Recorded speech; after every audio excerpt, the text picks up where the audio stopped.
My name is Catherine Wells, but most people call me Cat. I'm a park ranger here in Olympic National Park, out in Washington State. It's a beautiful place. Miles and miles of old-growth rainforest, misty valleys, and rocky ridges that few people ever lay eyes on. I used to be an anthropologist, studying the native tribes of the Pacific Northwest.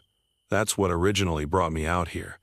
But after a bad climbing accident a few years ago, I decided I needed a change. So I traded in my university office for the great outdoors and never looked back. Being a ranger suits me. I've always been happiest out in the wilderness, exploring off-trail, documenting the wonders of nature with my camera. And with my background in anthropology and tribal histories, I have a special interest in the petroglyphs, stone circles, and other ancient sites scattered throughout the park. That's why I was so intrigued when I got word of a landslide up on Dusk Ridge that had revealed a whole new set of petroglyphs. Carvings that old, that no modern eyes had seen before. It was an incredible find. I gathered up my gear and set out first thing in the morning to document them. But as I hiked up into that remote valley, I started to notice some strange things. Flocks of birds erupting from the trees, racing southward as if fleeing some unseen predator. Herds of elk and deer, running full tilt across the shadowed hollows, not even stopping to graze. Even the bears, usually so bold in their mountain domain, seemed spooked and on edge. I tried to shrug it off at first.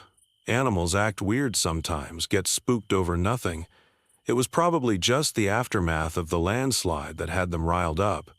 But I couldn't quite shake the sense that there was more to it than that. A strange electricity to the air. A feeling of being watched from the shadows. The deeper I trekked into that valley, the stronger it became. When I finally reached the new petroglyph site, I could barely believe my eyes. Carved into a sheer cliff face were dozens of intricate spirals, dotted lines, and cryptic symbols, all centered around a towering figure. It looked human in general shape, but elongated, misshapen. Its arms were too long, its head too large. But what really got to me were the eyes. Dark, almond-shaped holes that seemed to stare right through me, even though they were only chiseled marks in stone. As I photographed the petroglyphs from every angle, trying to capture each symbol in careful detail, I kept finding my gaze drawn back to that central figure. There was something disturbingly lifelike about it, something that made my skin crawl the longer I examined it. All the other animals and shapes seemed to be in positions of subservience or flight around it, as if it was some tyrannical god, inspiring both reverence and terror. That's when I remembered something I had come across years ago in a dusty historical archive. While researching the local tribes, an ancient legend, fragmentary and incomplete, about shadowy creatures who could walk between worlds, beings of darkness and mist, capable of manipulating animals, weather, even the human mind. The tribes had many names for them, but the one that sent chills down my spine was shadow walkers. I kept snapping pictures on my camera, but my mind was racing, trying to dredge up everything I could remember about the legend. Was this towering figure meant to be one of those shadow walkers? Did it have some connection to the strangeness I'd been feeling ever since I entered the valley? The thought made me shiver, despite the muggy forest heat. Just then, at the corner of my vision, I noticed something odd in the digital display of my camera. A blurred shadow streaking across the periphery of one of the photos I had just taken. I flipped back to the image, peering closer at the screen. It almost looked like an elongated, humanoid form, the same strange proportions as the figure in the glyph. A twig cracked behind me and I spun around, heart pounding. But there was no one there, just the same clinging mist, the same eerie silence broken only by the occasional echoing bird call. I took a slow breath, trying to calm my nerves. "Get it together, Cat," I muttered. "It's just an old ghost story." But as I turned back to the glyphs for one final look, I couldn't escape the feeling that I was on the precipice of something far stranger and far more dangerous than a simple archaeological discovery in the woods. Little did I know then how right I was, or how high the cost of that knowledge would ultimately be. As I hiked back down the ridge, my mind kept replaying the eerie shadow I had seen in the photograph. I tried to convince myself it was just a trick of the light, a smudge on the lens. But deep down, I knew better. There was something strange going on in this valley, something that defied logical explanation. Over the next few days, I threw myself into researching the legend of the Shadow Walkers. I pored over old tribal records, historical accounts, anything I could get my hands on. And the more I read, the more unsettled I became. The stories all described the same thing: dark, humanoid figures that could melt into the shadows, control animals and weather, even invade dreams. Some accounts claimed they were once human shamans who had somehow transcended their mortal forms. Others described them as something far older and more alien, predators who had stalked the Olympic forests since long before humans walked the earth. But there was one detail that chilled me to my core. In every story, the Shadow Walkers were associated with particular sites: ancient burial grounds, sacrificial altars, places steeped in blood and dark magic. Places like the stone circle I had found the petroglyphs near. I knew I should have reported my findings to the park authorities, let them handle it. But something stopped me. Call it curiosity, call it stubbornness, call it the anthropologist in me, unable to let a mystery go unsolved. I had to know the truth, even if it meant putting myself at risk. So I started spending more and more time in the Dusk Ridge Valley, setting up motion-activated cameras, recording any unusual animal behaviors or weather patterns. At first, I didn't find much, just the usual forest goings-on, the occasional spooked deer or curious raccoon. But then, about a week into my surveillance, things took a disturbing turn. I was checking the memory cards from my trail cams, flipping through the images on my laptop.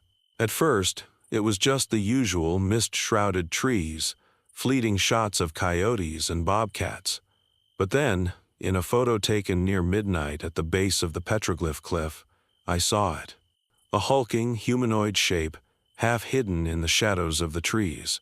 Its limbs were gangly and elongated, its eyes glinted with a deep red light. And it was looking directly at the camera, as if it knew it was being watched. My heart nearly stopped. It was one thing to read about shadow walkers in old legends. It was another to see one, captured in eerie, pixelated detail. I knew I should have been terrified, but instead, I felt a thrill of exhilaration.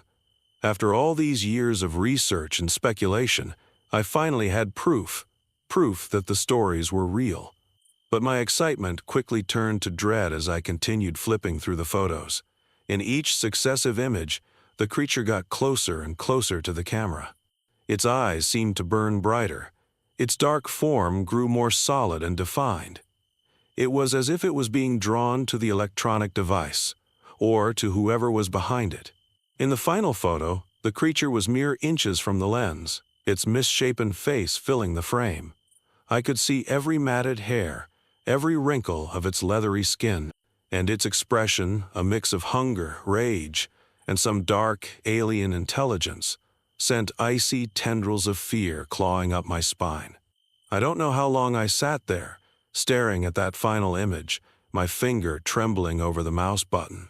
But when a sudden crack of thunder broke the silence, I nearly leapt out of my skin. A storm was rolling in, the wind howling through the trees like a wounded animal. Normally, I loved the raw power of the Olympic storms. But this one felt different, ominous. The shadows seemed to writhe and flicker with each flash of lightning, as if something was moving within them, something old and dark and hungry. I knew I should go back to the ranger station, report what I'd found and request backup. But some stubborn, reckless part of me resisted. This was my discovery, my mystery to unravel. And I was so close to the truth I could feel it. I couldn't turn back now. So I gathered up my cameras, checked the batteries in my headlamp, and set off into the gathering darkness. The storm was intensifying, rain lashing against my face, thunder crashing overhead. But I barely noticed. All my attention was focused on the steep, winding trail ahead of me, and the shadowy figure I knew was waiting at its end. Little did I know then how woefully unprepared I was for what I would find in that stone circle, or how high the price of my curiosity would ultimately be. As I hiked deeper into the storm-racked forest, I couldn't shake the feeling that I was walking into the maw of some great and ancient predator, and that this time I might not walk out again. As I approached the stone circle, the storm seemed to intensify, as if the weather itself was trying to warn me away. The wind howled through the trees, whipping the branches into a frenzy. Rain pelted down, soaking through my jacket and chilling me to the bone. But I pushed on, driven by a desperate need to know the truth. When I finally reached the clearing, I could barely make out the shapes of the ancient stones through the driving rain. They loomed out of the darkness like giant, misshapen teeth, their surfaces slick and glistening. And there, in the center of the circle, was the creature. It was even more terrifying in person than it had been in the photos. It stood at least 8 feet tall, its limbs long and spindly, its body shrouded in a cloak of shifting shadows. And its eyes, those burning, intelligent eyes, fixed on me with an intensity that made my blood run cold. For a long moment, we just stared at each other, the only sound the drumming of the rain and the thunder of my own heartbeat. Then, slowly, the creature raised one long clawed hand and pointed at me. And I heard its voice in my mind, a whisper that seemed to come from everywhere and nowhere at once. "You should not have come here, human," it said, its tone at once ancient and alien. "You meddle with forces beyond your understanding." I tried to speak, to demand answers, but my throat was dry with fear. The creature took a step towards me, its movements fluid and unnatural. "Your kind has always been curious," it continued, its mental voice dripping with contempt. "Always seeking knowledge, even when that knowledge destroys you. But some secrets are better left buried." I finally found my voice, though it sounded small and weak in the face of the creature's power. "What are you?" I asked, my hand tightening on the handle of my knife.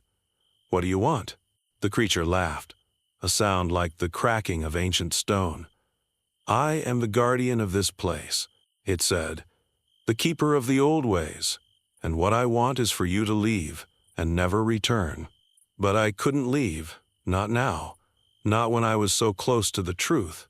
I took a step forward, my heart hammering in my chest. "I'm not going anywhere," I said, surprised at the steadiness of my own voice. "Not until you tell me what's going on here." The creature's eyes flared with a sudden angry light. "Foolish girl," it hissed. "You think you can demand answers from me? You with your tiny mayfly life, your fragile mortal body?" It moved then, faster than my eyes could follow. One moment it was standing in the center of the circle. The next it was right in front of me, its claws wrapping around my throat, lifting me off the ground like I weighed nothing at all. I struggled in its grip, gasping for air, my knife falling from my hand. The creature's face was inches from mine, its breath hot and fetid. "I could crush you like an insect," it growled. "Tear your mind apart with a thought. Is that what you want?" I shook my head frantically, black spots dancing in my vision. The creature held me there a moment longer, as if savoring my fear. Then, with a disgusted snarl, it threw me to the ground. I landed hard, the impact driving the air from my lungs. I lay there, gasping and coughing, as the creature loomed over me. "Leave this place," it said again, its voice a low, menacing growl, "and pray that you never cross my path again." Then it was gone, melting back into the shadows, as if it had never been there at all. I lay in the mud, my body aching, my mind reeling. I knew I should feel lucky to be alive. But all I could think about was how close I had come to the truth, and how far I still had to go. Because I knew, with a certainty that went beyond reason or logic, that this wasn't over. The creature, the shadow walkers, the ancient mysteries of this place, they were all connected, all part of some larger, darker tapestry, and I was going to unravel it, no matter the cost. So I pulled myself to my feet, gathered up my scattered equipment, and started back down the trail. The storm was still raging, the shadows still deep and menacing, but I barely noticed. My mind was already racing ahead, planning my next move, my next step into the unknown. I had no way of knowing then just how deep that darkness would take me, or what horrors awaited me in its depths. But one thing was certain: I would never be the same again. The shadow of the ancients had touched me, marked me as one of their own, and there was no going back from that. In the days that followed my encounter with the creature, I threw myself into research with a newfound intensity. I pored over every scrap of information I could find about the shadow walkers, the stone circle, the ancient tribes that had once inhabited this area.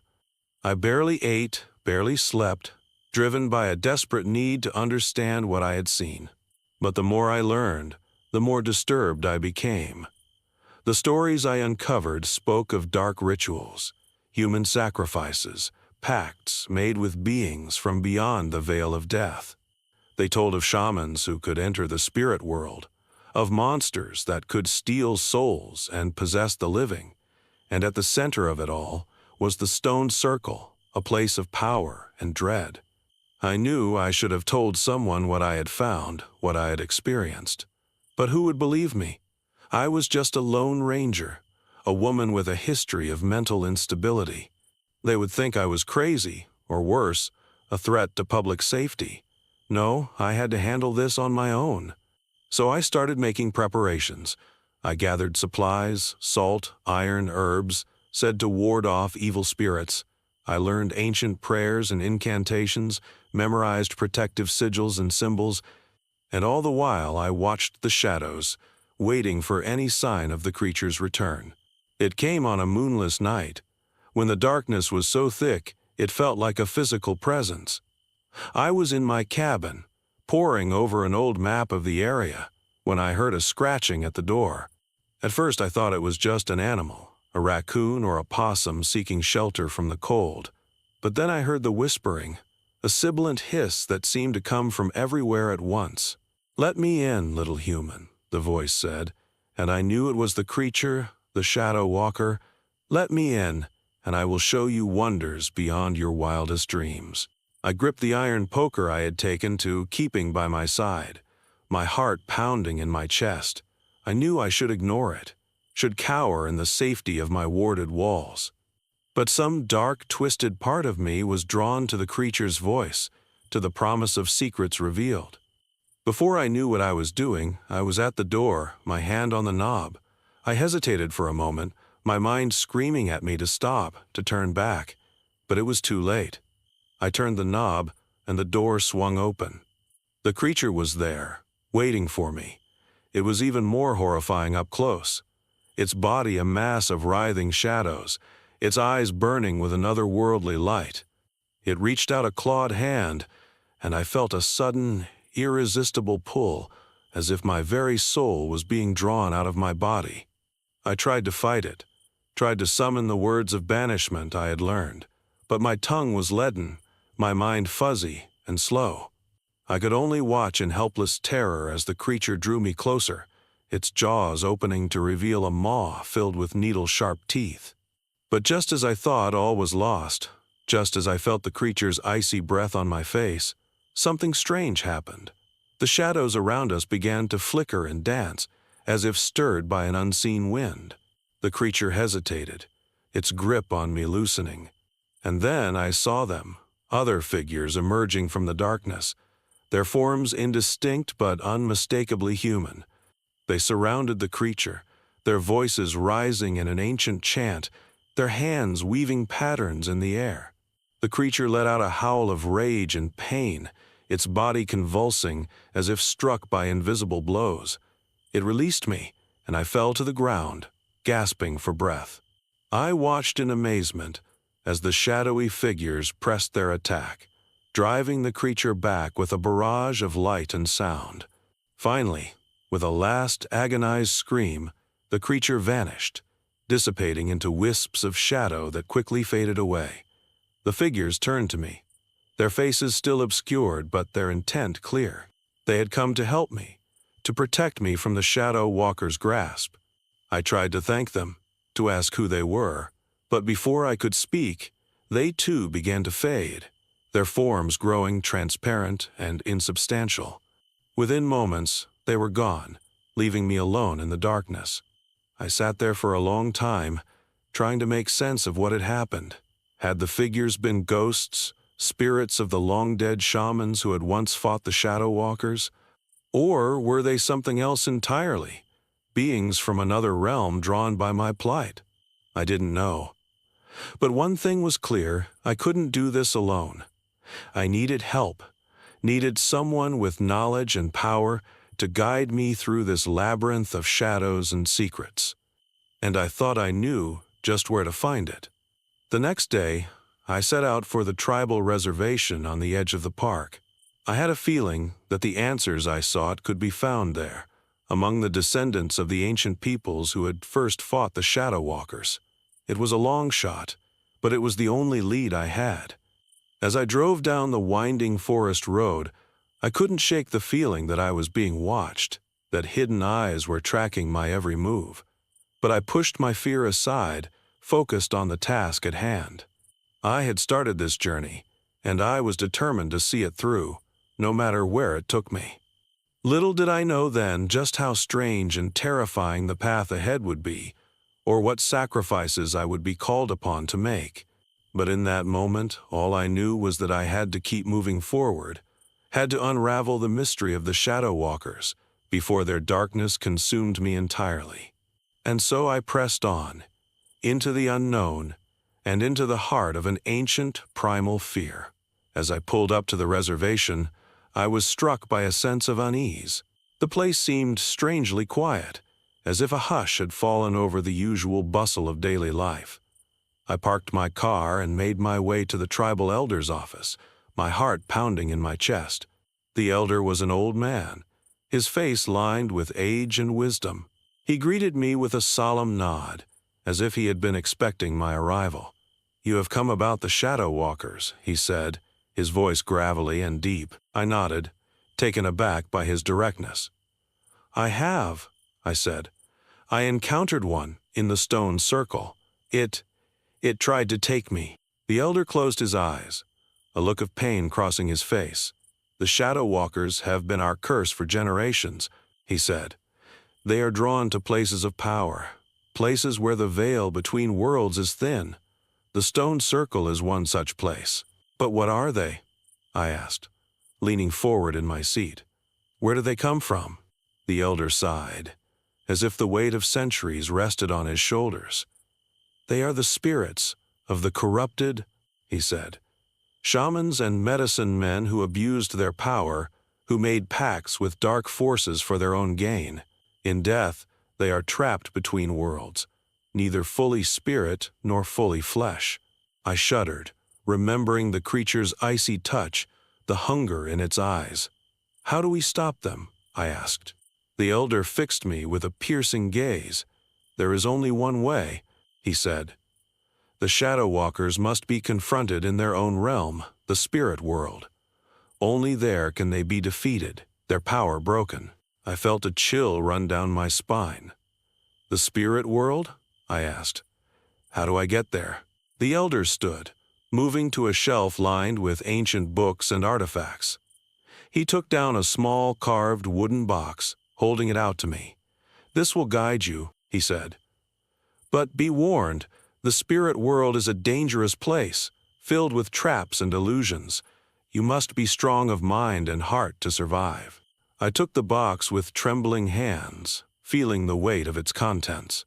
"What's inside?" I asked. The elder smiled, a sad, knowing smile. "You will see," he said, "when the time is right."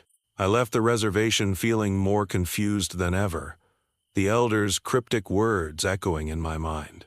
But I knew I had no choice. I had to see this through, had to confront the shadow walkers on their own turf. That night, I prepared for the journey ahead. I packed supplies, food, water, matches, a knife. I studied the contents of the Elder's box, a strange mix of herbs, bones, and stone carvings, and I meditated, trying to clear my mind and steel my resolve. As I sat cross-legged on the floor of my cabin, I felt a sudden, searing pain in my head. I gasped, doubling over, as images flashed through my mind. The stone circle, the creature's burning eyes, the shadowy figures who had come to my aid. And then, as suddenly as it had begun, the pain was gone. I opened my eyes and found myself somewhere else entirely. I was standing in a vast, misty landscape, the ground beneath my feet spongy and uncertain. Strange, twisted trees loomed out of the fog, their branches reaching towards me like grasping hands. And in the distance I could hear the sound of drums, a deep, pulsing rhythm that seemed to echo in my very bones. I knew with a sudden, unshakable certainty that I had crossed over. I was in the spirit world, the realm of the shadow walkers. And I knew, too, that I was not alone. I could feel eyes on me, hidden in the mist, watching my every move. I gripped the Elder's box tightly, feeling the power of its contents thrumming through my fingers. I took a deep breath and stepped forward into the unknown. The drums grew louder, the mist swirling around me like a living thing. I could hear whispers on the wind, voices chanting in a language I did not understand. And then, out of the corner of my eye, I saw a flicker of movement, a shadow darting between the trees. I turned, my heart in my throat, as the figure emerged from the mist. It was the creature, the shadow walker. But it was different here, in this realm. Its form was more solid, more defined, its eyes glowing with a fierce, predatory light. It bared its teeth in a savage grin, and I knew that it had been waiting for me. "Welcome, little human," it hissed, its voice a sibilant whisper. "Welcome to my world." I stood my ground even as every instinct screamed at me to run. I had come too far, sacrificed too much, to turn back now. I would face this creature, this abomination, and I would destroy it, or die trying. And so, with a whispered prayer to whatever gods might be listening, I raised the Elder's box and prepared to do battle with the shadows themselves. The final confrontation had begun, and only one of us would walk away. The shadow walker circled me, its movements fluid and predatory. I could feel the power emanating from it, a dark, pulsing energy that made my skin crawl. But I stood my ground, the Elder's box held tightly in my hands. "You think you can defeat me?" the creature hissed, its voice dripping with contempt. "You, a mere mortal, against the power of the shadows?" I didn't answer. Instead, I opened the box, revealing the items inside. There were herbs, dried and pungent, and small bones inscribed with strange symbols. And there, nestled in the center, was a small, polished stone, black as night. I took the stone in my hand, feeling its weight, its coldness. The shadow walker's eyes widened, and for a moment I saw something like fear flicker across its face. "Where did you get that?" it demanded, its voice rising to a shriek.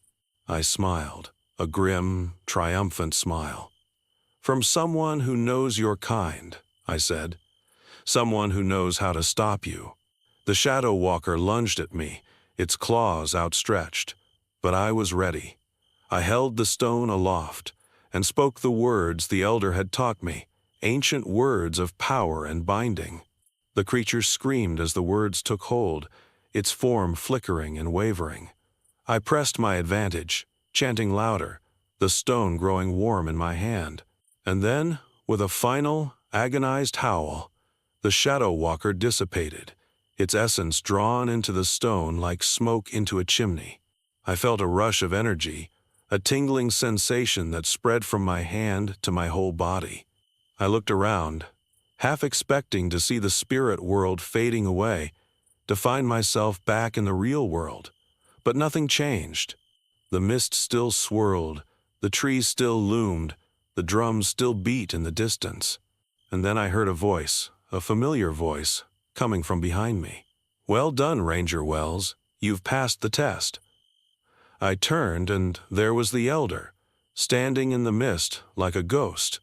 He smiled at me, a smile of pride and satisfaction. "What test?" I asked, confusion and anger warring in my voice. "What is this place?" The elder spread his hands, encompassing the strange, twisted landscape. "This is the spirit world," he said, "or at least a small part of it, a place where the shadow walkers dwell, where they can be confronted and defeated." I shook my head, trying to make sense of it all. "But why me?" I asked. "Why did you send me here?" The elder's smile faded, replaced by a look of deep sadness. "Because you are the one," he said. "The one who can bridge the gap between worlds, who can protect the living from the shadows." He took a step towards me, his form starting to fade. "You have a gift, Ranger Wells," he said. "A gift of sight, of understanding. Use it well." And with that he was gone, vanishing into the mist like a wisp of smoke. I stood there for a long moment, the stone still warm in my hand, trying to process everything that had happened. But I knew, deep in my bones, that this was only the beginning. The shadow walkers were still out there, lurking in the darkest corners of the world, waiting for their chance to strike.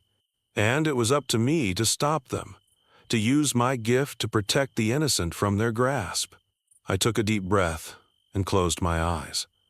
When I opened them again, I was back in my cabin, the elder's box sitting on the floor in front of me.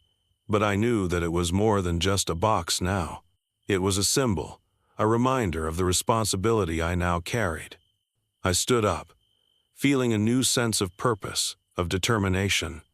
I had faced the shadows and emerged victorious, and I would do it again, as many times as it took, to keep the darkness at bay. As I stepped outside into the cool, misty air of the Olympic forest, I couldn't help but feel a sense of awe, of wonder. The world was a strange and mysterious place, full of secrets and hidden dangers, but it was also full of beauty, of life, of hope. And as long as there were people like me, people willing to stand up to the shadows, that hope would never die. The fight against the darkness would go on, in this world and the next. And I would be there, on the front lines, ready to face whatever came next.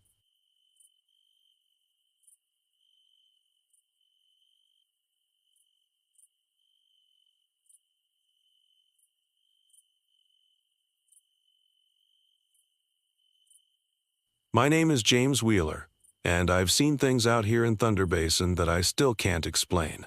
Things that keep me up at night, even now. But I should start at the beginning, back when I first came to this lonely stretch of Wyoming grassland. I took this ranger job because I needed to get away from everything. My failed marriage, the memories of Korea, the nightmares that wouldn't leave me alone. At 45, I figured a quiet post in the middle of nowhere was exactly what I needed. Just me, my old Winchester rifle, the knife I carried through the war, and miles of empty prairie. Boy, was I wrong about the quiet part. It all started with the cattle.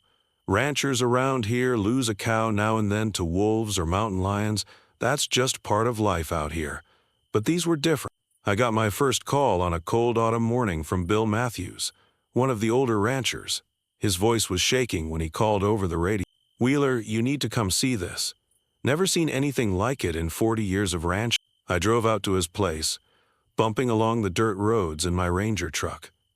The prairie grass was golden brown, swaying in the wind like waves on an ocean. Dark clouds were building up in the distance.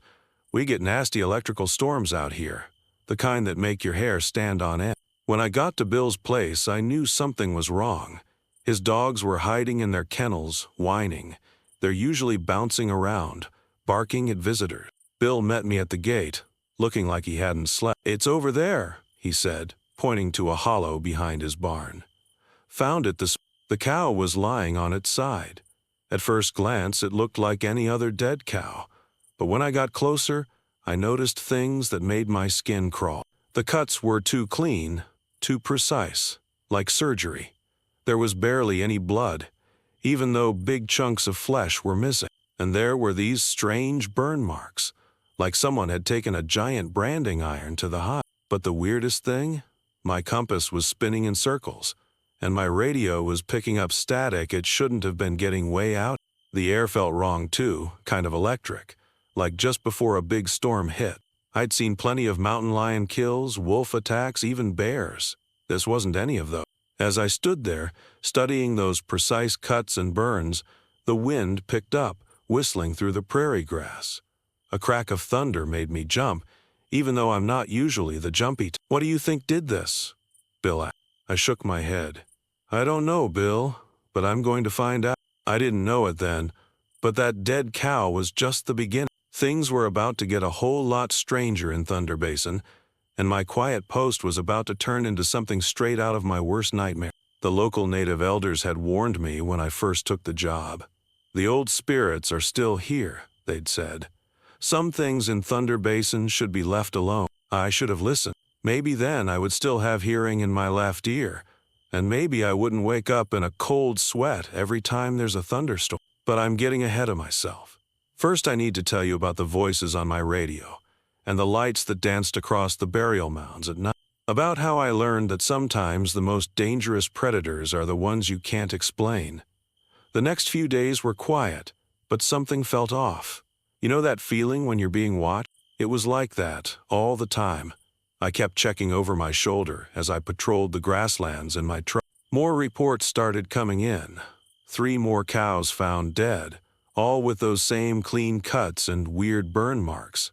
Each time, my equipment would go crazy, radio buzzing with static, compass spinning wild. But it was what happened on the 4th night that really shook me. I was sitting in my cabin, writing up reports about the dead cattle. The wind was howling outside, and rain was starting to hit the windows. My radio sat on the desk, usually quiet this time of night. Then I heard it. A voice coming through the static. "Wheeler. Wheeler." I nearly knocked over my coffee.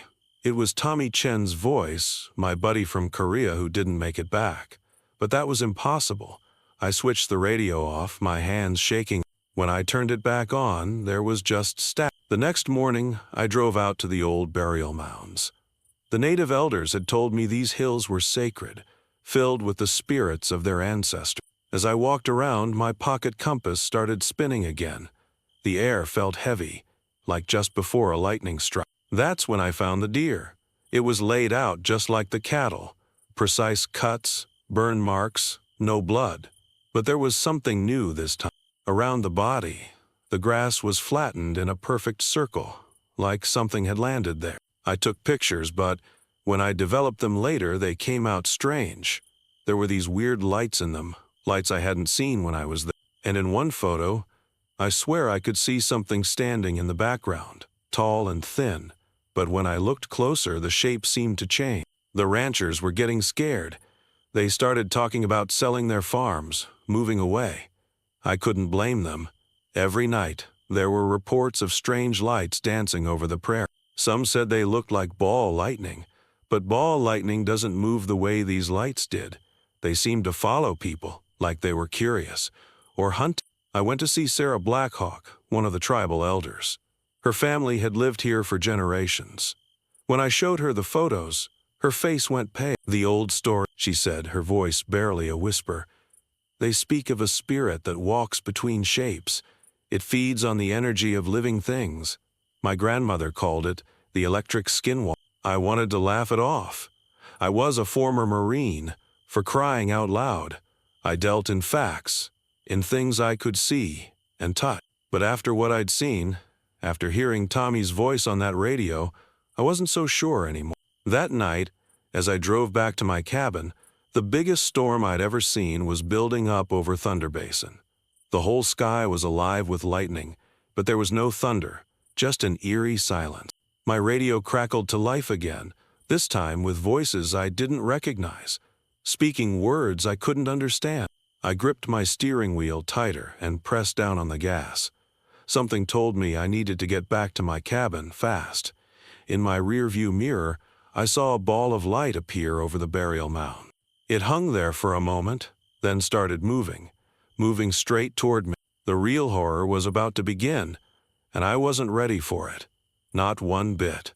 I pressed the gas pedal harder, but that ball of light kept getting closer. My truck's headlights started flickering, and the engine began to sputter. Then my radio went crazy. Voices from everywhere, some I knew, some I didn't, all talking at once. The light was right behind me now. In my mirror, I could see it changing shape. 1 second it looked like a wolf, then a bear, then something I can't even describe. My hands were sweating on the steering wheel when the engine finally died. I was stuck in the middle of nowhere, in the dark. With that thing getting close, I grabbed my Winchester rifle and my lucky Kabar knife, then jumped out of the truck. The air buzzed like 1,000 angry bees. My skin tingled, and the hair on my arms stood straight up. It smelled like a thunderstorm, but wrong somehow, like burned metal and ozone. The light stopped about 50 feet away. As I watched, it stretched and changed, taking the shape of a person, but not quite right. Too tall, too thin, with fingers that were too long. Its edges flickered and sparked like a broken power line. I raised my rifle and fired. The bullet went right through it, like shooting at smoke. The creature didn't even flinch. Instead, it tilted its head, like it was curious. Then it started walking toward me.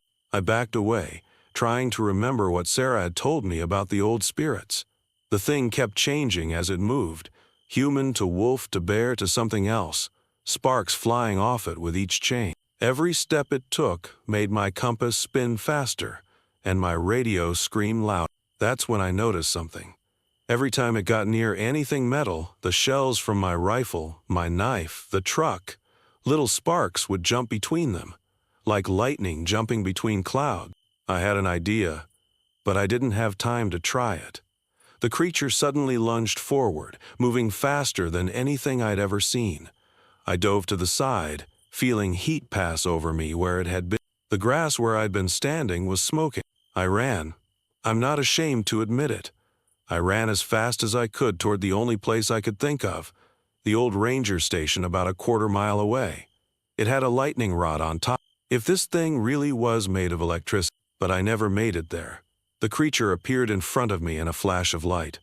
I skidded to a stop, nearly falling. It reached out with those 2 long fingers, electricity crackling between. The last thing I remember was a bright flash and a pain like being hit by lightning. When I woke up, I was lying in the grass. The sun was rising, and my left ear was ringing, a ringing that's never stopped. I found burn marks in the grass all around me, forming a perfect circle. My rifle was melted, twisted like a pretzel. But my K-bar knife was just sitting there, perfectly clean, not a mark on. That's when I knew this wasn't just about some dead cattle anymore. This thing, whatever it was playing with us, testing us. And sooner or later, it was going to do more than just play. I picked up my knife and started walking back to my truck. I had research to do. If this thing was electrical, if it was connected to those burial mounds somehow, there had to be a way to stop it. I just hoped I could figure it out before anyone else got hurt. What I didn't know then was that I'd just survived round 1. The real fight was still coming, and next time, that thing wouldn't let me off so easy. After that night, I spent every spare minute trying to understand what I was dealing with. I talked to Sarah again, pored over old tribal stories, and studied everything I could find about electricity and lightning. My ear kept ringing, reminding me that next time I might not be so lucky. One evening, while looking through some old maps of Thunder Basin, I noticed something interesting. All the cattle deaths and strange sightings formed a pattern, a circle around the burial mounds. And every time the creature appeared, it was during a storm. That's when I remembered something from my Marine days, about grounding electricity, directing it into the earth. I started gathering supplies, copper wire, metal rods, anything I could find. I had a plan, but I needed one more thing, a storm. I didn't have to wait long. A week later, The biggest storm anyone had ever seen rolled into Thunder Basin. The sky turned an ugly green color, and lightning flashed every few seconds. The radio in my truck started playing voices again. This time I heard my ex-wife, my parents, old friends, all calling my name. I drove out to the burial mounds with my supplies in the back of my truck. The air felt heavy and wrong, just like before. My hands were shaking as I worked, pounding metal rods into the ground around the largest mound and connecting them with copper wire. That's when I heard it, a humming sound that made my teeth hurt. I turned around and there it was. The creature stood at the edge of my makeshift trap, crackling with electricity. It looked almost human this time, but its eyes were like miniature lightning storms. "Come on," I whispered, gripping my Kabar knife. "Come and get me." It moved faster than lightning, shifting shapes as it came. Bear, wolf, mountain lion, things I can't even describe. But I was ready this time. I dove behind the burial mound, pulling the last wire with me. The creature followed, just like I hoped it would. As soon as it crossed the circle of metal rods, I connected the final wire. The effect was instant. Lightning struck one of the rods, and electricity coursed through all the wires. The creature screamed, a sound like radio static and thunder mixed together. It tried to change shapes, flickering between forms faster than I could follow. But it was traps now, the electricity from the storm being pulled down into the earth through my makeshift lightning rods. The creature's light began to fade, like a bulb burning out.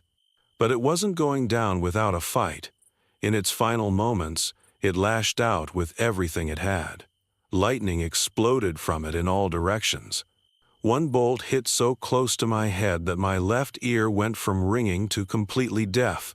I was thrown backward, slammed into the ground so hard it knocked the wind out of me. When I could see again, the creature was gone. Just gone. The storm cleared up like someone had flipped a switch, leaving behind a circle of scorched earth and melted metal. The cattle deaths stopped after that night. The strange lights disappeared. Thunder Basin went back to being just another quiet stretch of Wyoming grassland. But sometimes, during storms, my radio still picks up weird signals, and sometimes, out of the corner of my eye, I think I see sparks dancing over the burial mounds. I resigned from my ranger post a month later. Some things change you, and that night changed me. I still carry my Kabar knife, and I still can't hear anything in my left ear. But I learned something out there in Thunder Basin. Sometimes the old stories are true. Sometimes the monsters are real. And sometimes, if you're lucky and smart and maybe a little bit crazy, you can beat them. But I wonder, late at night when the storms roll in, did I really destroy that thing? Or is it still out there, somewhere in Thunder Basin, waiting for the next person who thinks they're ready to face what lurks in the dark? I guess some questions are better left unanswered.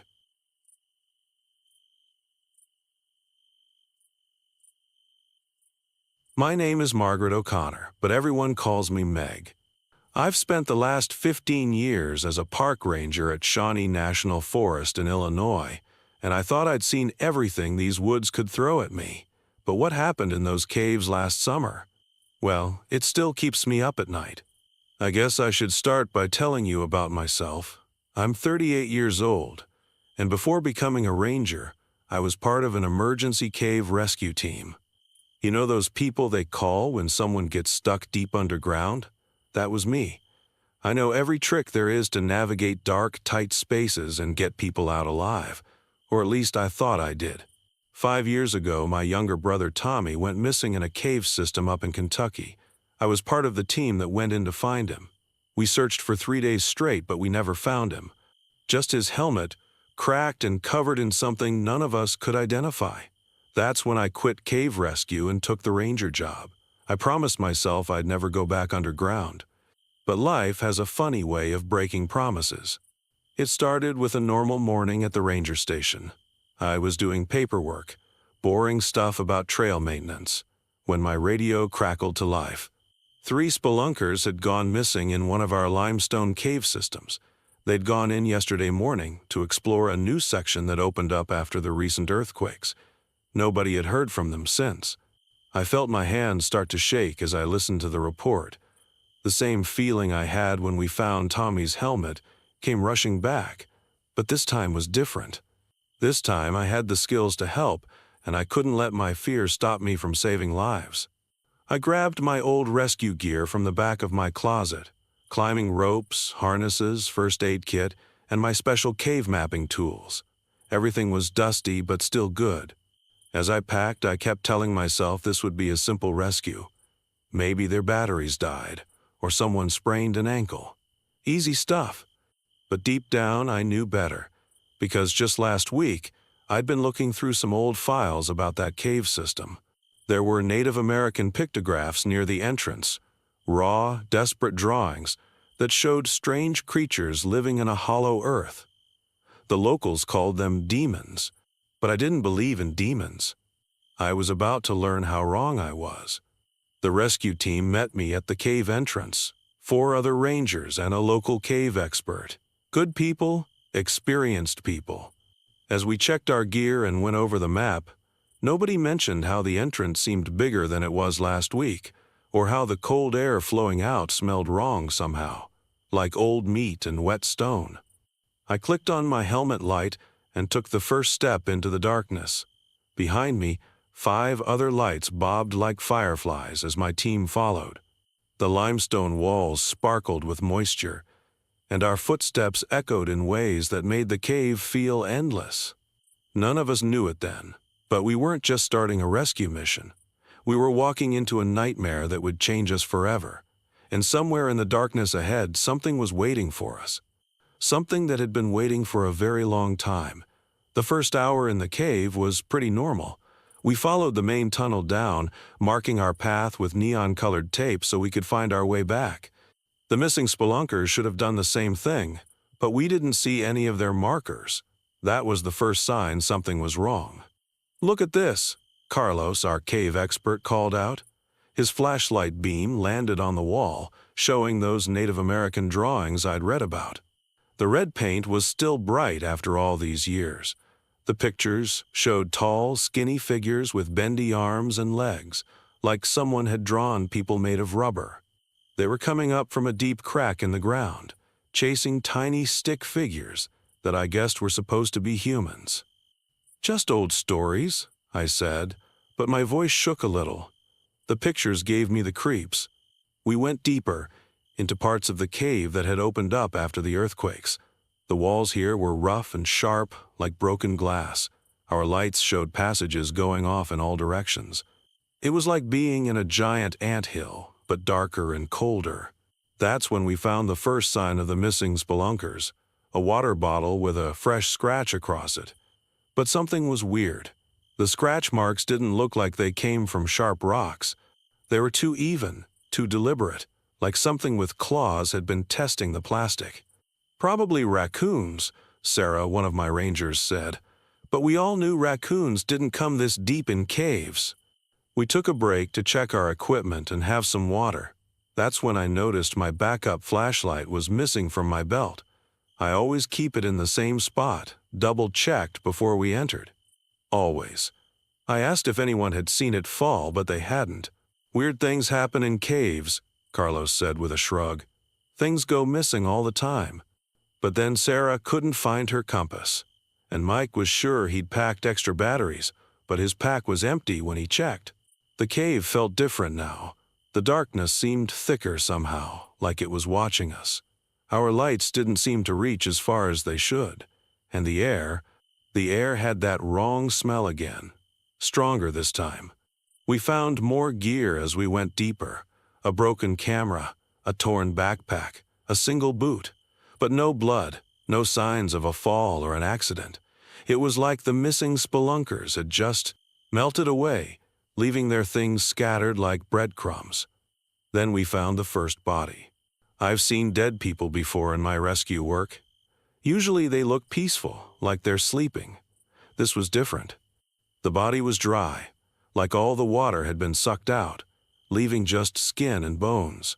It was one of the missing spelunkers, I could tell from the clothes, but his face was frozen in a look of pure terror.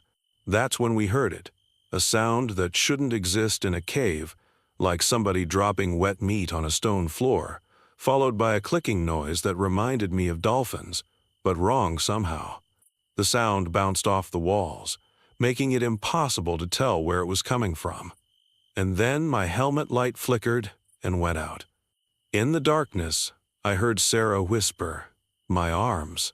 I can't feel my arms." That's when I realized we weren't the rescuers anymore. We were the prey. I fumbled with my helmet, hands shaking as I tried to fix the light. The clicking sound got closer. In the beam of the other flashlights, I saw Sarah slumped against the wall, her arms hanging limp at her sides. "Help me move her," I shouted to Mike. As we grabbed her shoulders, my light suddenly came back on. I wish it hadn't. There, on the ceiling above us, was something that looked almost human, but wrong in every way. Its skin was see-through like a jellyfish, and I could see dark shapes moving inside it. It had too many joints in its arms and legs, and they bent in ways that made my stomach turn. "Run!" I screamed, but my voice seemed to excite it. The creature's head turned completely around, and it made that awful clicking sound again. Then it did something I'll never forget. It pulled its own arm off like it was made of Play-Doh and threw it at Carlos. The arm crawled up his leg like a snake. Carlos screamed and tried to brush it off, but wherever it touched, his skin went numb. I could see the panic in his eyes as he realized he couldn't move his legs anymore. Mike tried to help him, but the creature dropped from the ceiling and moved like lightning. It grabbed its arm back from Carlos, stuck it on its shoulder like nothing happened, and then it started to squeeze itself into a tiny crack in the wall. Something that big shouldn't be able to fit through a space that small, but it did, like watching water go down a drain. "We have to go back," Mike yelled, trying to drag Carlos. "We can't leave Sarah," I shouted back. That's when I remembered my brother's helmet, how it was covered in something we couldn't identify. I looked at Sarah and Carlos, both paralyzed now, and I knew what had happened to Tommy. The clicking sounds were coming from all around us now. The creature wasn't alone. Or maybe it was the same one, moving through the cave walls faster than we could run, coming at us from all sides. I pulled out my emergency flare. The bright red light filled the tunnel, and I saw shapes pulling back into the shadows. They didn't like the light, not this kind of light anyway. "Mike, get the others out of here," I said, handing him my last flare. "I'm going to find the other spelunkers." "You can't go alone," he argued. "I'm not letting anyone else die down here," I said, thinking of Tommy. Not this time. I could hear more wet slapping sounds coming closer. The creatures were getting braver, even with the flare light. We had minutes, maybe less. "There's a river down there," I pointed to the tunnel ahead. "I saw it on the old maps. Get Sarah and Carlos out. I'll meet you at the entrance." Mike knew I was lying. So did I. But he also knew someone had to get the others to safety, and someone had to stop these things before they got out through the new tunnels the earthquakes had opened. As I watched Mike drag our paralyzed teammates away, I gripped my backpack tighter. Inside were the explosives we sometimes used to clear blocked cave passages. I'd never used them before, but I'd been trained how. The clicking sounds were right behind me now. I started running deeper into the cave, toward the underground river I'd seen on the maps. Behind me, I heard something moving fast, really fast. And it was hungry. My lungs burned as I ran through the tunnels. The sound of rushing water was getting louder, mixing with that horrible clicking noise behind me. My flashlight beam bounced off the wet walls, making shadows dance like monsters. But the real monsters were right behind me. I found the third spelunker's body near the river, just like the first one, all dried up like an old leather bag. Next to it was my brother's camera, his camera, the one he had with him when he disappeared 5 years ago. My heart felt like it was going to explode, but I didn't have time to cry.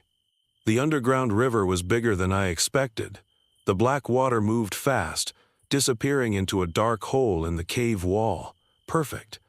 I pulled out the explosives from my backpack with shaking hands. The creatures were close now. I could smell that weird, rotting meat smell.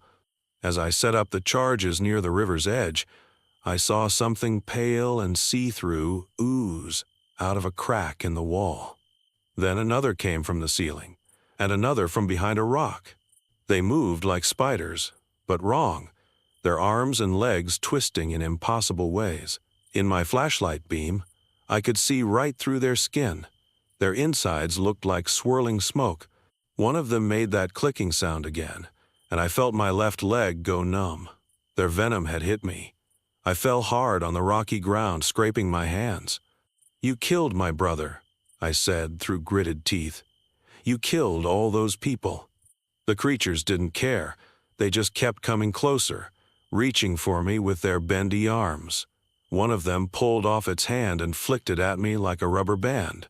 I rolled away just in time. That's when I saw it. Deeper in the cave, half hidden behind a rock, was a nest. It looked like a giant spider web made of clear jelly, and inside were shapes, human shapes. Some of them were moving. My hands fumbled with the detonator as the creatures got closer. My whole left side was numb now. One of them was right above me, starting to split itself apart like a starfish. I pressed the button. The explosion was so loud it felt like the whole mountain was coming down. Maybe it was. Water from the river shot into the cave like a fire hose, flooding everything. The creatures made a sound like screaming dolphins as the water hit them. I tried to crawl away, but I couldn't feel half my body. The water was rising fast. In my flashlight beam, I saw the creatures trying to escape, but the water was too strong. It swept them toward that dark hole where the river disappeared underground. They couldn't stick to the walls anymore. The water was washing away their sticky skin. The cave started to collapse. Rocks were falling everywhere. I saw the nest break apart in the flood, but I couldn't tell if anyone was still alive in there. I hoped they weren't. Something grabbed my arm. I screamed, thinking it was one of them. But it was Mike. He must have come back for me. He dragged me out as the tunnel collapsed behind us. We made it out just as the entrance caved in. The whole rescue team was there. Sarah and Carlos were starting to get feeling back in their bodies. We watched as the cave collapsed, burying everything inside. The official report says it was an accident, a natural cave-in caused by the explosives we sometimes use to clear blocked passages. Nobody would believe the truth anyway. But sometimes, late at night when I drive past that mountain, I stop and listen. And sometimes, if I press my ear against the rocks that block the cave entrance, I hear it, that soft clicking sound, coming from deep underground. And it's getting closer to the surface. That was 3 years ago. Sarah and Carlos eventually got better, but Carlos still can't feel anything in his left hand. He retired from the ranger service. I don't blame him. The families of the spelunkers got some closure when we found their bodies in the debris, though we never told them about the condition they were in. Sometimes kindness means keeping secrets. I still work at Shawnee National Forest. Somebody has to keep an eye on things. I've mapped every new crack and hole that's opened up since the earthquakes, and I check them regularly, just in case. Last week, a group of college students wanted to explore some of the smaller caves nearby. I told them they were all closed due to safety concerns. They complained and said I was being too careful. If they only knew. But here's the thing that really keeps me up at night. When they found my brother Tommy's body in the cave-in, his camera was missing. The same camera I saw down there by the river. The one that got buried when everything collapsed. So I wonder, what happened to the camera I saw? Was it really Tommy's? Or was something down there just making me see what it wanted me to see? And those scratching sounds I hear at night, when I check the cave entrance, are they just falling rocks? Or something else? Something that's still down there, looking for a way out? The cave system runs deep under these mountains, miles deep, and we only saw a tiny part of it. I keep the explosives in my truck now, just in case, and every time there's another small earthquake, I drive out to check the sealed entrance. Because I know what's down there in the hollow mountain, and I know it's still hungry.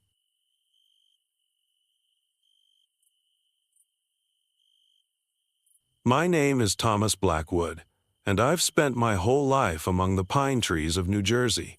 Just like my father and grandfather before me, I work as a forest ranger in the Pine Barrens. It's a special place, miles and miles of tall pine trees growing in sandy soil, with hidden swamps and old forgotten trails everywhere you look. I love these woods, even though they can be scary sometimes. Folks around here always tell stories about the Jersey Devil, a monster that's supposed to live in these parts. When I was younger, I thought they were just silly tales to keep kids from wandering too far into the woods, but after what happened last summer, I'm not so sure anymore. It all started when hikers began disappearing. Not just getting lost and found later, they were vanishing without a trace. At first, we thought it was normal. The Pine Barrens can be tricky to navigate, with all its winding paths and look-alike trees. But something felt different this time. I noticed strange things during my daily patrols. The birds weren't singing like they used to. The deer, usually calm around me, would run away in panic. But the weirdest thing was the trees.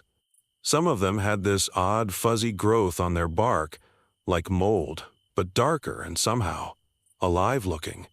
One morning, while checking these strange growths, I found something in my grandfather's old cabin. It was a dusty journal from the 1700s. Written by one of the first settlers here. The pages were yellow and fragile, but I could still read the words. They wrote about similar things, people vanishing, strange growths on trees, and animals acting weird, just like what was happening now. I should have reported it right away to my bosses, but something made me keep reading. Maybe it was because of my love for local legends, or maybe because I knew these woods better than anyone else. I've spent years collecting stories about the Pine Barrens, and this felt like something bigger than just a few lost hikers. That night, as I sat in my cabin writing my report, I heard something outside. It wasn't like any animal sound I knew, and I know them all. It was more like whispers, multiple voices, calling from different directions. When I stepped outside with my flashlight, the woods seemed different.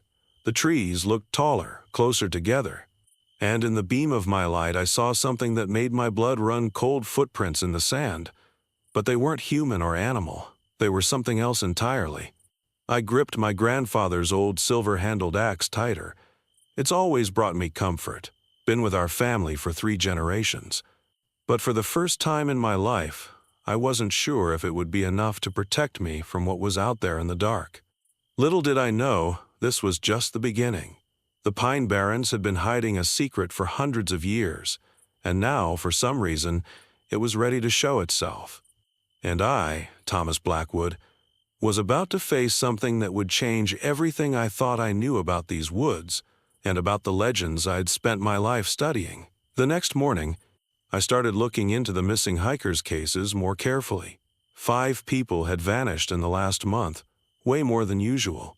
The weird thing was, they all disappeared from different parts of the forest, but their stories were the same. They'd called their families on their phones, saying they felt confused and that the path seemed wrong. Then nothing. I decided to check out the last place where someone had gone missing. It was near an old logging road that nobody uses anymore. As I walked there, I kept feeling like something was watching me. You know that feeling when the hair on the back of your neck stands up? It was like that, but worse. The fungus I'd seen before was everywhere now. It wasn't like normal mushrooms or mold. It was a deep purple color, almost black, and it seemed to pulse slightly if you looked at it too long. I took some pictures with my phone and collected samples in plastic bags, trying not to touch it directly. Then I found something that made my stomach drop. One of the missing hikers' backpacks was lying next to a tree. Everything was still inside, water bottle, trail mix, map, but the strange fungus had grown all over it, making it look like it had been there for years, not days. I called my 2 fellow rangers, Mike and Sarah, for backup. They'd worked these woods almost as long as I had. When they arrived, Sarah pointed out something I hadn't noticed. All the animals were gone. No squirrels, no birds, not even insects. The forest was dead quiet except for the wind in the pines. "Look at this," Mike said, pointing to some old papers he'd brought. They were copies of newspapers from the 1800s. The stories in them talked about the same things happening back then: people going missing, strange growth on the trees, animals disappearing, every 100 years or so, like clockwork. We spent the whole day searching and found more weird stuff. The paths weren't matching our maps anymore. Places that should have been straight were now curved. Trails that should have led to clearings now ended at swamps. It was like the forest itself was changing. As the sun started to set, we heard it, that whispered voice again, but this time all three of us heard it. It sounded like someone calling for help, using different voices all at once. Old voices, young voices, all mixed together. "Those voices," Sarah whispered, "they sound like the missing people," I finished her sentence. Just then, my phone buzzed. It was a text from the station. 3 more hikers had just been reported missing. We looked at each other, knowing things were about to get much worse. The forest was up to something, and the Jersey Devil stories I'd studied all my life suddenly didn't seem like just stories anymore. Whatever was out there, it was getting stronger, and we had to figure out how to stop it before more people disappeared. I gripped my grandfather's axe tighter as we headed back to our vehicles. The sun was setting, and none of us wanted to be in these woods after dark. Not anymore. But deep down, I knew we'd have to come back. Something was waking up in the Pine Barrens, something that had been sleeping for 100 years. And somehow, I felt like I was meant to face it. The next few days were like a bad dream that just kept getting worse. Mike, Sarah, and I split up to cover more ground, but we made sure to check in with each other every hour on our radios. None of us wanted to be alone out there for too long. I was checking out an area near an old settler's house, just a pile of stones now, when my compass started acting weird.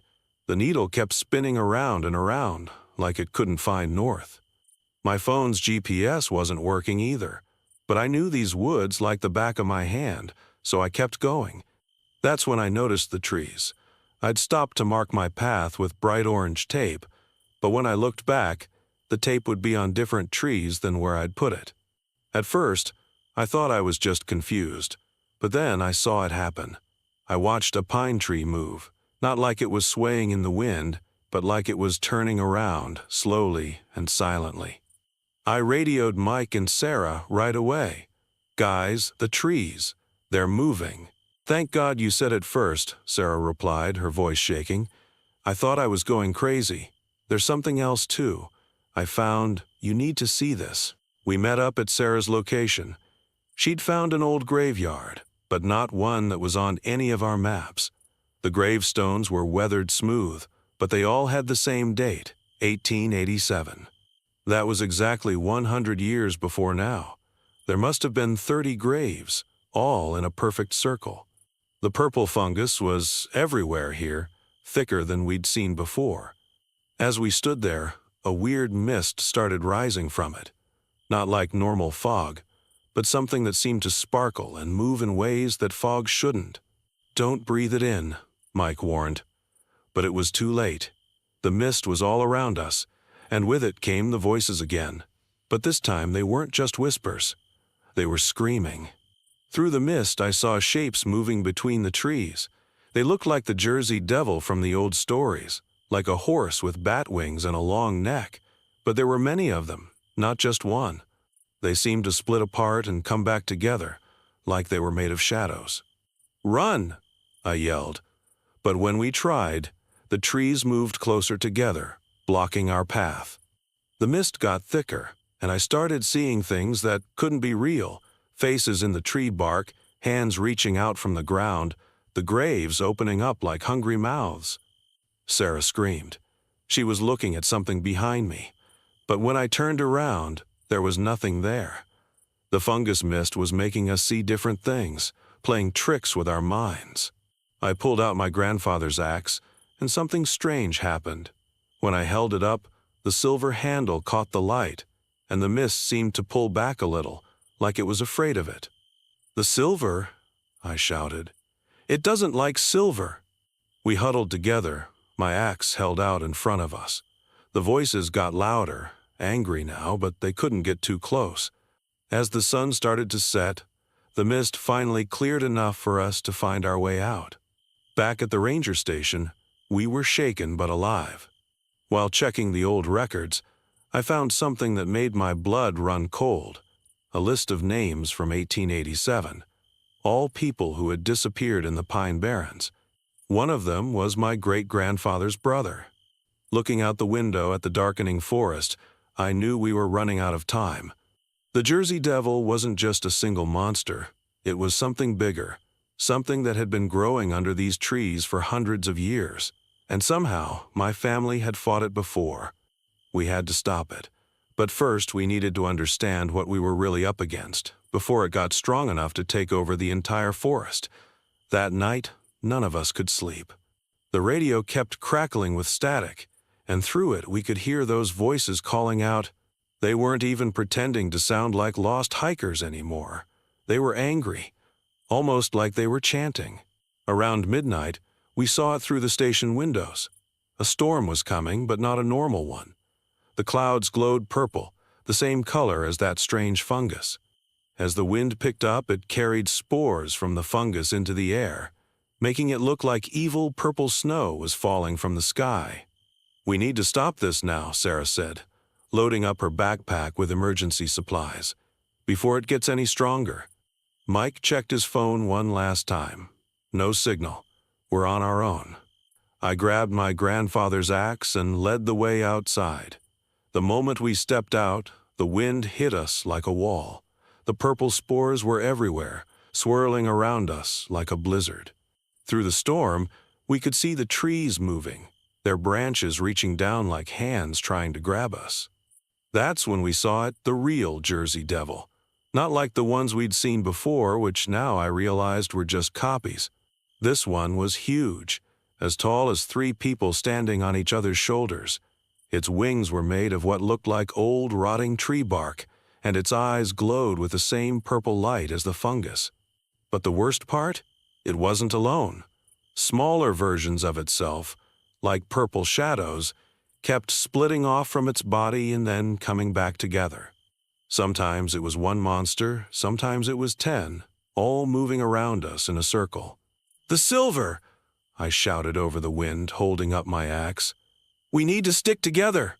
But as I said it, one of the shadow devils swooped down and knocked Sarah off her feet. Another one grabbed Mike's arm. The forest itself seemed to come alive, tree branches wrapping around my friends like snakes. "Thomas," Mike yelled as a tree branch pulled him into the darkness. "It's not just the devil, it's the whole forest. It's all connected." That's when it hit me. The fungus, the moving trees, the devils that could split apart and come back together, they were all the same thing. Like how mushrooms in a forest are all connected underground, this was one big creature using everything in the forest as its body. I ran toward where Mike had disappeared, but the trees kept shifting, changing the paths. Sarah was nowhere to be seen. The Jersey Devil, the main one, landed in front of me, its purple eyes staring into mine. Behind it, I could see the smaller shadows holding my friends, dragging them toward the old graveyard we'd found. "Let them go!" I swung my axe at the nearest tree branch. Where the silver blade cut, the purple glow faded. The devil screamed, not with one voice, but with hundreds of voices all at once. Voices of everyone it had taken over the years. Through the storm of spores, I saw something that gave me hope. Every time my silver axe cut through the fungus or the branches, that part of the forest seemed to wake up, like it was breaking free from whatever was controlling it. But I was just one person with one axe, and the forest was huge. As I stood there, watching more shadow devils appear around me, I realized we'd been fighting this all wrong. We couldn't beat it by fighting each piece one by one. We needed to find its heart, the place where all of this started. And suddenly, I knew where that would be. The graveyard. The place where it all began 100 years ago. I gripped my axe tighter and started running. Behind me, I could hear the devil's wings beating the air, getting closer and closer. I just hoped I could reach the graveyard in time to save my friends, and maybe the whole forest. I ran through the twisted forest, following my instincts to the graveyard. The purple storm raged around me, but I held my grandfather's axe out in front of me like a shield. Its silver handle glowed softly, pushing back the worst of the spore clouds. When I reached the graveyard, what I saw made my heart stop. Mike and Sarah were trapped in a cage made of twisted tree branches. The purple fungus was growing up their legs, trying to take them over. Around them, all 30 gravestones were glowing with that same evil purple light. The main Jersey Devil landed in the middle of the grave circle. As it touched the ground, all the small shadow devils came flying back to it, making it grow even bigger. Now I could see why. This wasn't just any spot in the forest. This graveyard was where it all started, where the first victims were buried 100 years ago. "Tom," Sarah called out weakly, "the fungus. It's all one thing. It's been growing underground for 100 years, connecting everything." That's when I remembered something from my grandfather's stories. Back in the old days, settlers would use controlled burns to clear the forest. Fire was a natural part of the Pine Barrens. It helped the forest stay healthy by clearing out the bad stuff. I pulled out my emergency flare gun with one hand, still holding the axe in the other. "Hey!" I shouted at the devil. "You want me? Come and get me!" It charged at me, but I was ready. I swung my axe in a wide arc, catching it right across its chest. The silver blade cut deep, and the creature screamed with 100 voices. At the same time, I shot my flare straight down into the middle of the grave circle. The dry pine needles caught fire immediately. The flames spread in a perfect circle, following the underground fungus network like a trail of gasoline.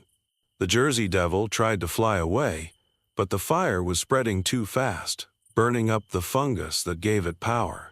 I ran to Mike and Sarah, using my axe to cut through the branches holding them.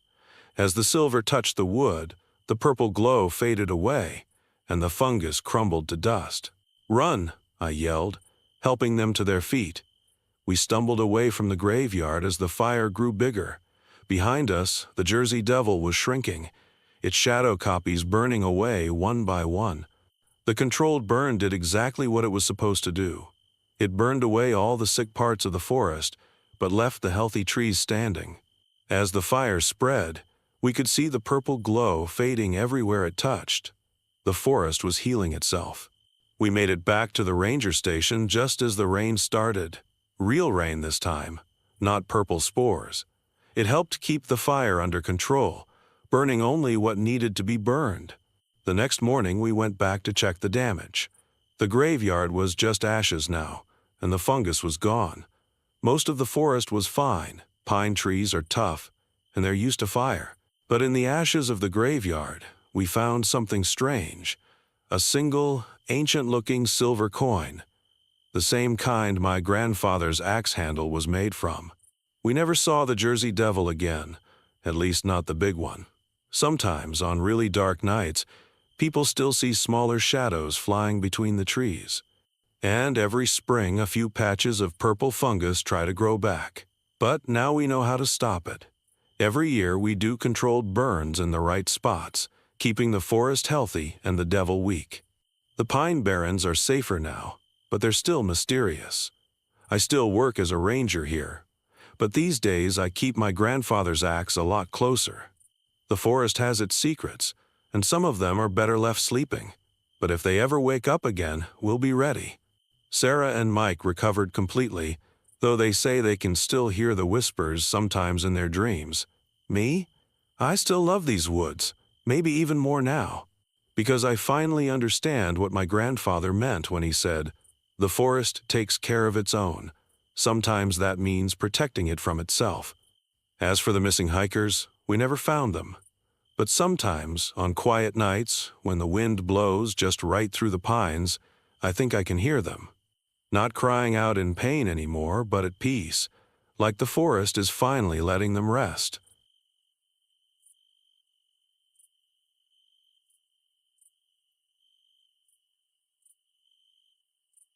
My name is Bill Redfeather. I'm a ranger up here in the Boundary Waters, near the Canadian border. It's a wild, beautiful place, endless forests and lakes that all connect together. But in the winter, it can be brutal. Temperatures get down to 40 below, and if you don't know what you're doing out here, the cold can kill you real quick. Me, I know the land and how to survive better than most. I'm Ojibwe, and grew up learning the old ways from my elders. Spent time in the military, too, teaching survival skills. Thought I was prepared for anything these woods could throw at me. But I never could have imagined what happened that winter. The winter everything changed.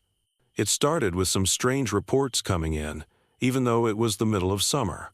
Folks were seeing weird ice formations way up on the cliffs, places that shouldn't be freezing. Then a couple ice fishermen went missing. Just vanished without a trace. I went out to investigate, trekking deep into the backcountry, and that's when I found them, bodies frozen in the ice. But they weren't recent victims. These bodies looked ancient, like they'd been there for centuries, perfectly preserved. It sent a chill down my spine that had nothing to do with the cool air coming off the lake. Something wasn't right. When I got back to the ranger station, I pulled out some of the old tribal records and maps. There were legends in my people's history about this area, stories of strange creatures and a powerful spirit that was said to dwell in the frozen depths. Up until that moment, I'd always thought they were just that, legends. But now, with the unnatural cold creeping in and those bodies in the ice, I started to wonder if there might be some truth to the old tales after all. As the summer faded into fall and then winter, things got stranger and stranger. The temperature started dropping way earlier than normal, and it just kept getting colder. Pretty soon we were seeing record lows, even for northern Minnesota. It got so cold that our radios and other equipment started freezing up and breaking down. More people went missing too. Locals who knew the area, folks who shouldn't have gotten lost. When we found them, they were frozen solid, their bodies twisted up in positions that just didn't seem possible. It was like something had flash frozen them right where they stood. And then there was the ice. It started showing up in places it shouldn't be, forming patterns that almost looked like something had carved them there on purpose.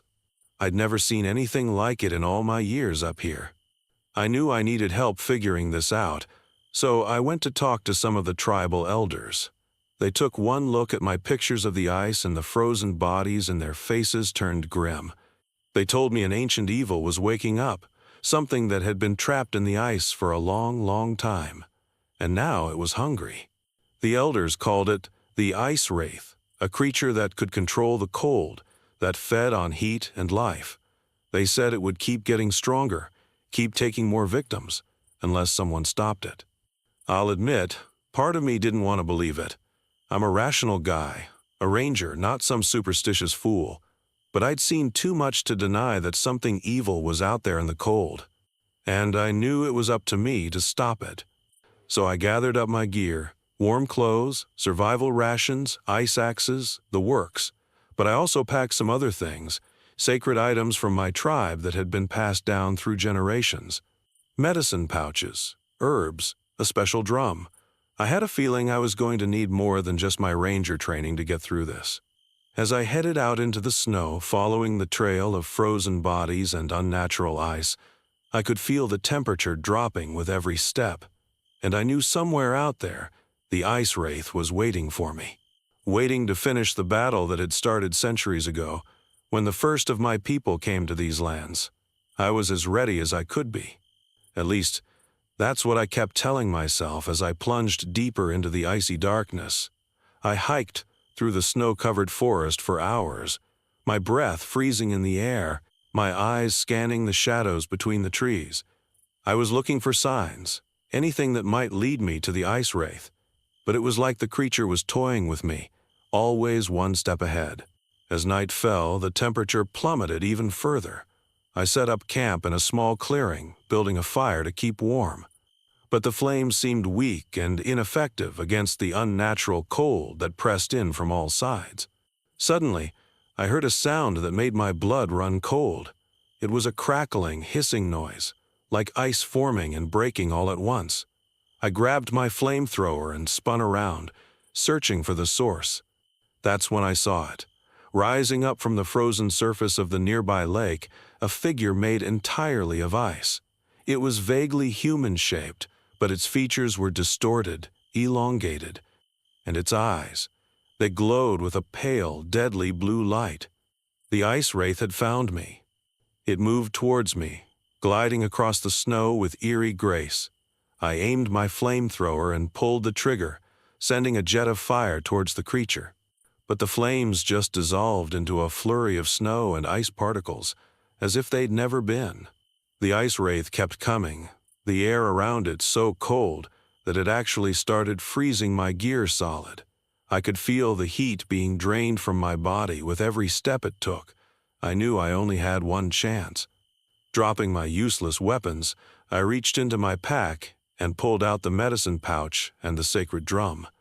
As the creature closed in, I started to chant, reciting the ancient prayers of my people. I beat the drum in a steady, powerful rhythm, pouring all my strength and will into the words. For a moment, the ice wraith hesitated. The glow in its eyes flickered, like a candle in the wind.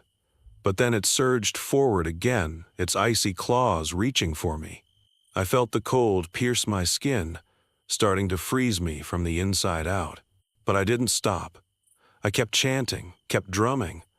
I called upon the spirits of my ancestors, upon the power of the land itself, and slowly, impossibly, the ice wraith started to weaken. Its movements became sluggish, its form less substantial. With a final, desperate cry, I completed the ritual.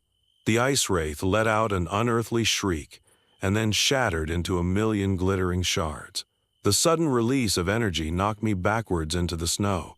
I lay there for a long moment, my body aching, my mind reeling. I had won, but at a cost. When I finally struggled to my feet, I saw that 3 of my fingers had turned black with frostbite. A small price to pay, all things considered. In the days that followed, things slowly returned to normal. The unnatural cold faded, and the missing people stopped disappearing. But the lake where I had faced the ice wraith never thawed again, not even in the height of summer. It was a reminder, a warning. The evil had been defeated, but not destroyed. I still patrol these woods, still keep watch for any signs of the strange and unnatural, because I know now that the old stories are more than just legends.